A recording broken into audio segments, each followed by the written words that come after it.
My name is Ashok Malhotra. I am the chair of Yoga and Meditation Society at SUNY Oneonta. 2 weeks ago, we inaugurated our society with Rup Verma's concert on meditative music. Today we have with us a sage and a scholar from the Himalayas, Swami Ji, we call him, but you can also call him Swami Hariharananda, the joy of Harihar. That is, the bliss flows through him. That's the way I understand him. We have on our panel, along with Swamiji, we have on the right side next to Swamiji, we have Mr. Leonard Perlmutter, who is the president of American Meditation Institute near Albany, New York. He kindly shared Swamiji with us. Swamiji had come to visit the USA, and so that's why Swamiji is here. On the right of me is Dr. Douglas Schrader, who is the chairperson for the Department of Philosophy, also SUNY Distinguished Teaching Professor. I am Ashok Malhotra. I'll be the moderator. I'll be asking some questions, but the focal point will be asking questions to Swami Ji, who is here. The first thing which I want to ask you, Swami Ji, is tell us something about your background, very precise background. Why do they call you Swami Ji from the Himalayas?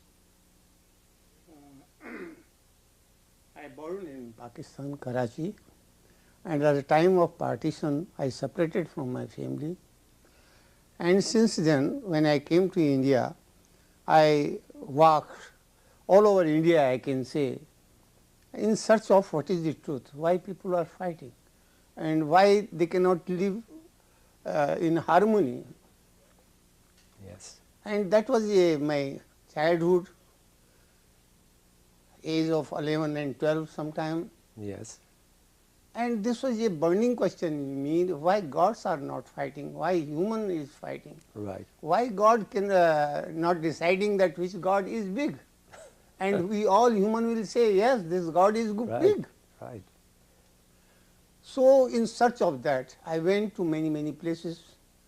I went to all the cultures, I can say religions, and I read many books. On about different the, religions. Yes, On all the different religions. Yes. Not only that, Yeah. I have meditated whole life. I was searching that one day I will, because I have heard many stories that one day God will come and say, yes, ask the bone, and I am here. Right. But no God came. And at what age did you become a Swami? At the age of 39, I take a vow of sannyas, but Swami Rama has accepted me in 92. Swami Rama, Yes. who was the head of the Himalayan Institute. Yes. Okay. Himalayan Institute. From Miss Hansdale, Lydia, yes, from Hansdale, Pennsylvania. Yes. And he also had a spiritual institute in Rishikesh, Rishikesh, India. and he has built a big hospital, Yes. Jolly Grant. Rishikesh is very famous Yes. because the Beatles went there to see the Maharishi Mahesh Yogi. And when they were trying to separate during the 60s, they had visited Rishikesh. So Rishikesh is a very famous place. So you are from there. Yes. And you said that Swami Rama initiated you, made you a Swami. Because I was living in Tadkeswar in a deep forest, which is a deep forest, I can say. That's in the Himalayas. Yes, in Himalaya, in the Yes. height of 7,000 feet. Yes. And this is full of wild animals, and still there is no light there. I have a small ashram now, we have built it there. Yes. But near about, I can say, near about 7 to 8 years, I was only in a hut, just with the dhuni and performing my meditation there. Uh-huh. But in 92, all of a sudden, one night, 9:30, Swami Rama came there. He said, I have come, and tomorrow I am taking you in my tradition. Now you have no need to do anything. Simply I am giving mantra and do this. and I will take care of you. So that's the particular day Yes. when Swami Rama gave you the status of his Swami. Yes. So you became Swami Hariharananda. Hariharananda. So what's a Swami actually? What is it that you have to do to get that kind of status? Actually, until and unless you do not know why you have come here, who are you, until this is not your own realization, not a word, you should know why you have come here. What is the motive of yours to come here? So did Swami Rama recognize that Yes. in you? Perhaps. Perhaps. Well, Swami Rama used to say that once I asked him this question, I said, there's too many gurus, too many teachers running around in the USA. How do you choose the proper kind of guru? And he said, when the student prepares himself or herself, guru appears. So maybe you prepared yourself God knows. all those years, and your guru, Swami Rama, appeared and came and gave you the Yes. status of a Swami. And I never thought that 9:30 in a deep forest where all wild animals, Mhm. and he will come with along with 27 people. Uh-huh. And he say, okay, I have come here. An unknown power brought me here, and tomorrow I am taking you in my tradition. And early morning in Tarkeshwar temple, where he got enlightenment in 1930, he gave me bow and give this name. Initiated you Yes, and gave you initiated that me. status. Yes. And now, tonight's lecture, which you are going to be giving, that's on practical meditation and pranayama practices. Pranayama means breathing, or that's one of the translation, or life force, or control of life force. How did you get into the pranayama aspect, and how is pranayama connected to meditation practices?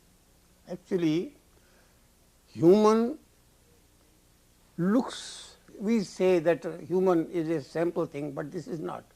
In my opinion, human is a mini planet. All sort of elements which whole planet have, human have. Okay. This planet made by space, air, fire, water and land. All these 5 elements are in body. Okay.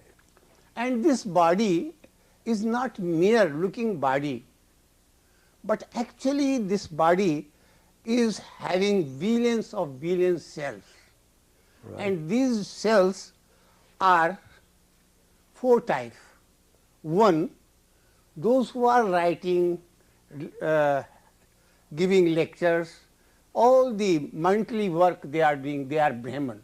Brahmins are the scholars. Yes. Scholars, Yes, meditators. all the scientists and Okay. doctors and these, all they are Brahman. Okay. But other cells are there. Suppose something hit here, blood start coming, immediately these cells will go there and they will protect not to allow to go blood out, Right. and on the same time they will protect not to enter antivirus in your body. Right, right. They are viral.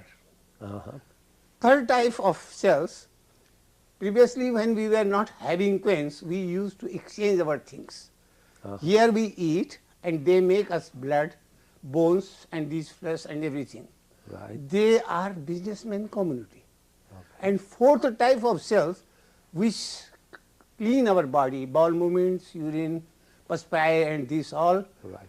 these are Sudraj. Uh-huh. Chaturya Varnam Maya Srishta Guna Karma Vibhagasa. Okay. Like this whole Srishti, this whole planet is divided into 4s. So this breath is one of the vital force which is purifying these all cells. Okay. These cells are exactly having like us, we are roaming in the world. They are also roaming in us, or in our body. We are walking and they are also walking with us. This is a great thing which still people have to go on that. Okay, so our body is constructed from these 4 kinds of cells. Yes. And each kind of cell, or a group of cells, they Yes. perform a certain function. Yes. One make up the scholarly part of us, another our shoulders, our heart, the courageous part, another our stomach, which when we eat our food, food goes there, and fire burns there, that supplies the energy. That's the farmer, that's the merchant, that's the business person. And then our hips all the way down to our feet, that's the fourth kind of cells or groups of cells which make that part of the body. But you're saying that these are the worker cells, Yes. and they do the work for but only the this. others. No, sir, Okay. this is all. Yeah. In our body, Yeah, we have 2/3 water. right. And in whole planet, we have 2/3 water. Yeah. And the water of sea and our body is one of the same, similar. Okay. So you're saying that the universe out there Yes. is You are very mini- similar to You the are mini universe which our body is. Yes. So they're modeled Yes. on the same kind of bigger model. Yes. So we are an organism just like the organism of the universe. Maybe the other gentlemen have some questions for you. Well, I would like Swamiji to speak a little bit about, through the meditation process where you direct your attention internally, what is it that you learn about yourself that will tell you about the world in which you live? Actually, what is happening, man is in search of peace. Whatever he is doing today.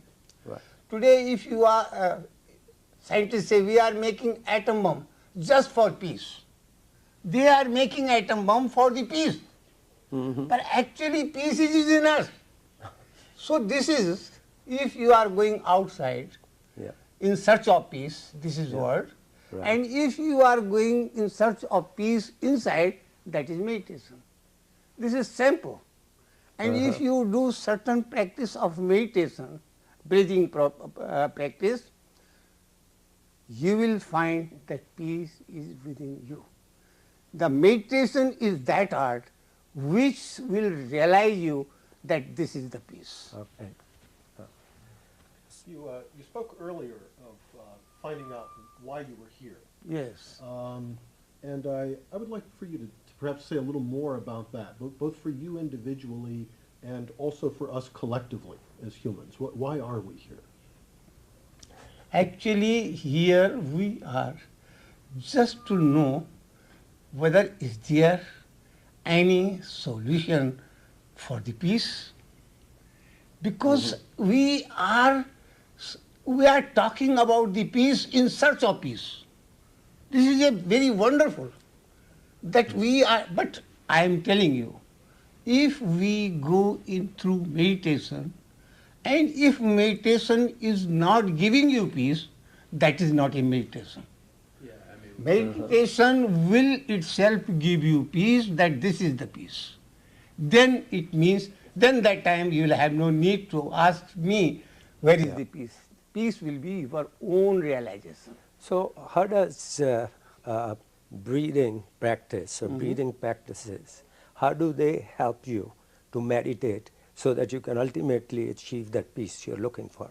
Yes, actually, this prana, this breath, which we say, now we are breathing, but do you think that we are breathing? Not. That's what most of the people Yes, think. Yes. actually we are not breathing. Someone is breathing for us.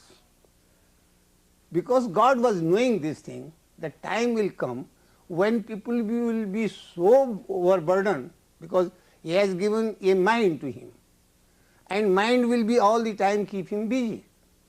So he say, okay, oh man, I will breathe in you, and you have no need to worry. I will not see that I am not a policeman. I will not look your bad and good deed. It is up to you. I am giving full liberty to you. Do good and get good. Do bad and get bad. This is your karma. So now this breathing, God has inhaling and exhaling on us. So now it is our duty to attach with God like breath is attaching with us. Actually, breath is God. We have 300 and more religion in the world at present. But all the deities of the every religions are breathing. They cannot live without breath. It means breath is the biggest God. And if we know how to cultivate this breath nicely, because When we are in exhaustion,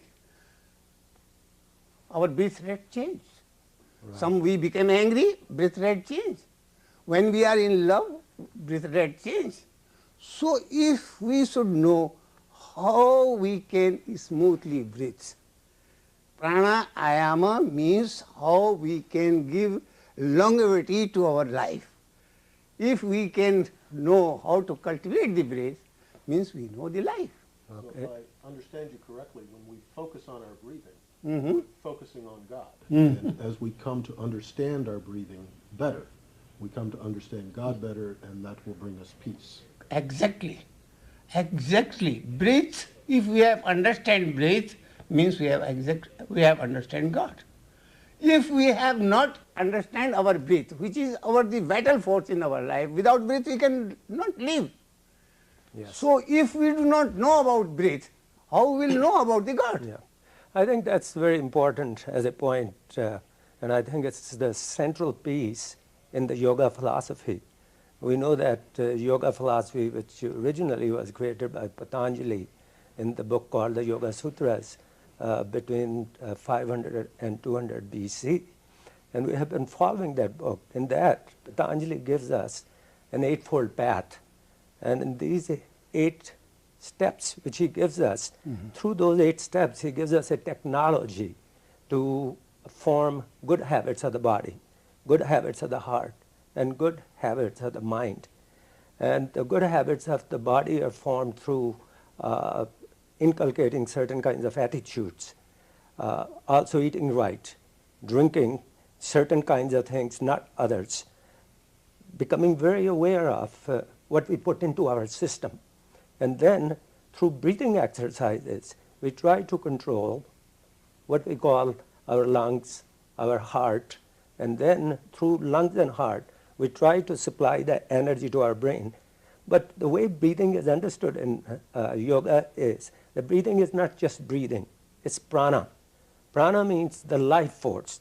And when we say life force, you and I use the breathing apparatus. We use our nose, our mouth, to take the air inside.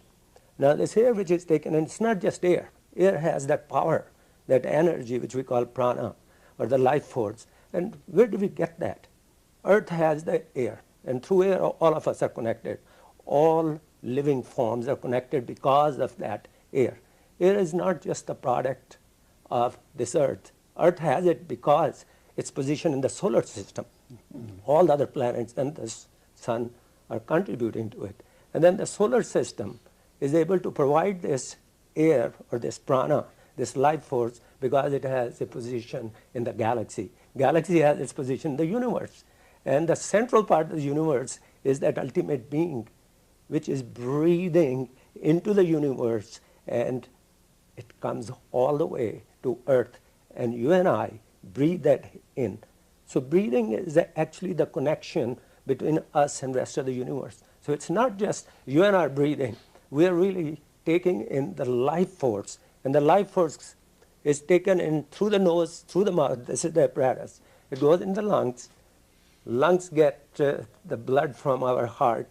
We say that the cleaned or cleansed blood has oxygen now. But actually, what they call oxygen in medicine, that is actually the prana which is coming in. And so the blood is re-energized with prana. It goes back into the heart. And then the heart supplies it to the right side of the brain, left side, to all the organs equally. So prana is constantly going in. So that's the way we are connected.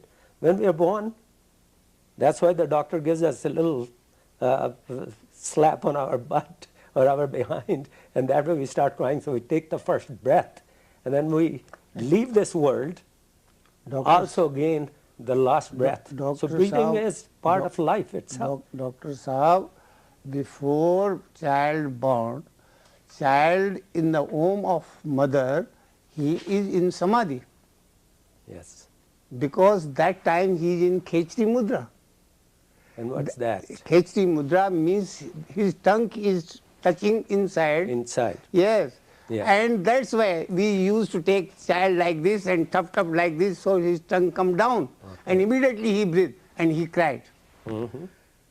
Means then here he cried and people say child born. Right. So now, if at the time of birth you have cried, Yes. and at the time of death you are crying, then what you have gained? You should laugh at the time when you are leaving this body. Right. This is the art, and this art will teach you by meditation. So how do you actually work with pranayama? So what is it that you do which will help you to take control of this something which is involuntary? So you're trying to take control of it in a voluntary way. How do we actually do it? Actually, what happened, these 5 elements of our body, Right. space, Yes. air, fire, water and land. Yes. Prana, this breath is one of the main thing. When these 5 are going easy, then that is right. When they became diseasy, disease came. So breath is the only bridge between all 5 elements to keep this balance. So in the these 5 air, elements, yes. the breath keeps it in Yes, nice balance, these 5 tattva, Yes, 5 elements. yes. If you know how to breathe, how we should deal with our breath nicely, we can keep ourselves healthy. Okay. So there are 3 parts to breathing. One is inhalation. Yes. We breathe in. Yes. And then retention. We keep the air inside our lungs. And then finally exhalation. We breathe out. So how do you actually work through those 3 in pranayama? Actually, what is happening? Inhalation, we are having 10 pranas. Prana, apana, samana, vyana and udana, these are the 5 principles. Nag, kurum, kakrit, devdat and dhananjaya, these are other. These are the different Yes, aspects these are of the life force. pranas, yes. Life force. Actually, these pranas are 49. But these 10 prana are known by Patanjali and Yoga Shastra and recognized. These 10 prana, we are inhaling 10 prana gone, all the pockets. But when we are exhaling, we are not in position to exhale all prana. Okay. So we should just double to exhale, so that we may empty all the prana pockets, and then inhale. Inhaling will go automatically, and exhaling we need. If we know this, means we can keep ourselves healthy, because all carbon dioxide will go out. This is simple. Now this pranayama, we have 3.50 thousand rivers in our body. These are nerves. Okay. So when we are cleansing this pranayama, we should know how to clean these all rivers, Okay. vessels. Then we should know how we can increase our solar system and how we can breathe properly, like this. Because we have billion cells in our mind. Right. If we know how to cultivate our breath, we can keep our cell of mind alive and we will not lose our memory. Okay. And we can be a clever, you know. This is only simple thing I am telling you. Let me ask you a Yes. 2-part question, if I may. Yes. Coming back to the notion Yes, yes. of breath as that which connects us to the rest of the universe. First, is there anything inherently different from our breathing and that of a non-human animal? And secondly, why is it that our breathing is not, by nature, as good as it should be? Why do we have to have this conscious focus Actually, necessary to cleanse the body? Actually, when child born, when we will see the child, how he is breathing by stomach.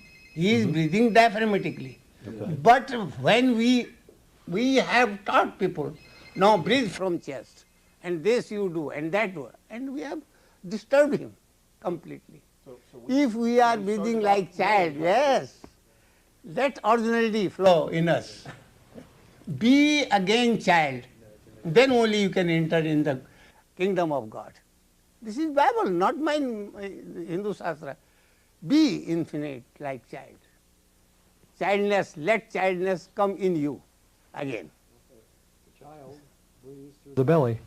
Right. The stressed human being is constantly breathing through the chest. And it creates jerks and pauses in the breathing, which translates ultimately into many forms of coronary heart disease. So what the pranayama, what the breathing exercises teaches us to do is to breathe diaphragmatically. Let the belly swell as we inhale and contract as we exhale. The breath is the physical manifestation of the mind. When we are tense and we are anxious, the breath is filled with jerks and pauses, very stressful. When the mind is calm, the breath is calm. So what the ancients realized was, even though they wanted to have stressless lives, they could not will themselves to have stressless lives. But what they realized was, the more that they regulated the breath and calmed the breath, it automatically calmed the mind. Now, Meher Baba, a great teacher from the previous century, said that a fast mind is a sick mind, a slow mind is a healthy mind, and a still mind is divine. So the more that we regulate the breath, make it full and even without jerks and pauses or sounds, we calm the mind. A calmed mind now has the capacity to go beyond habit, to go beyond fear, to go beyond serving anger and resentment, to go beyond serving self-willed desire, to tap into an intuitive library of wisdom that is within us, so that our outer actions, our outer words, and even our thoughts will reflect this inner wisdom. By recognizing that we are a citizen of these two worlds and uniting the inner wisdom with the outer action, this is what is called yoga. And so to close the loop with where we began, if individually we calm the mind and learn to breathe more like children, then we will be less quarrelsome with one another, that we will not need to build atom bombs for peace, and so on. Is that correct? In the evening we are having a meditation session. Yes. Please join us. If I cannot give you peace within, means don't leave me.